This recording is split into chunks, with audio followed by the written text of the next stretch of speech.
নির্বাচন এলেই মাঠ গরম হবে, তর্ক বিতর্ক ও উত্তেজনা বাড়বে, এটাই স্বাভাবিক। কিন্তু সেই উত্তেজনা যদি রূপ নেয় রক্তপাত, সহিংসতা আর মৃত্যুর মিছিলে, তখন প্রশ্ন উঠে, এ কেমন নির্বাচন?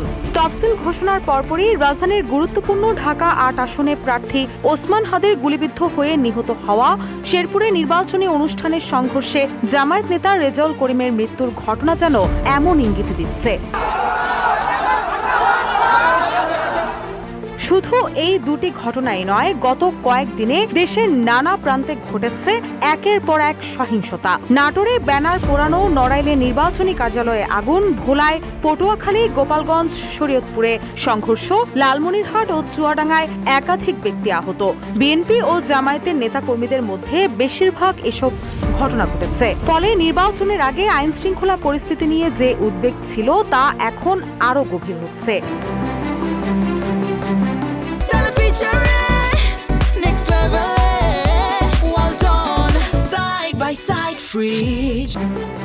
এবারে নির্বাচনী বেশ কয়েকটি আসন উত্তেজনার কেন্দ্রবিন্দুতে রয়েছে।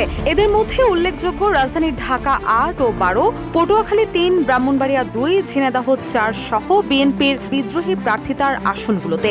এর মধ্যে বিএনপির জোট শরিকদের জন্য ছেড়ে দেওয়া ৭ থেকে ৮ আসনে রয়েছে বিদ্রোহী শক্ত প্রতিদ্বন্দ্বী, যে কারণে এসব আসনগুলো ঝুঁকিপূর্ণ হিসেবে বিবেচনা করছে আইন শৃঙ্খলা বাহিনী থেকে শুরু করে ভোটার ও প্রার্থীরা।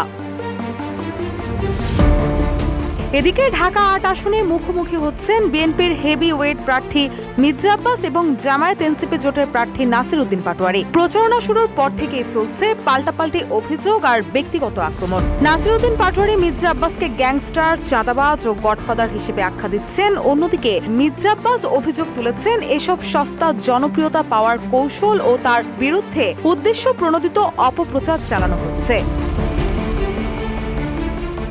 সম্প্রতি প্রচারণার সময় নাসির উদ্দিনের উপর ডিম ও ময়লা নিক্ষেপের অভিযোগ নতুন করে উত্তেজনা বাড়িয়েছে। তার দাবি, বারবার হামলার শিকার হচ্ছেন তিনি ও তার কর্মীরা। যদিও এই কাদা ছোড়াছুড়ির রাজনীতিতে সাধারণ ভোটাররাই পড়েছেন সবচেয়ে বড় সংকটে।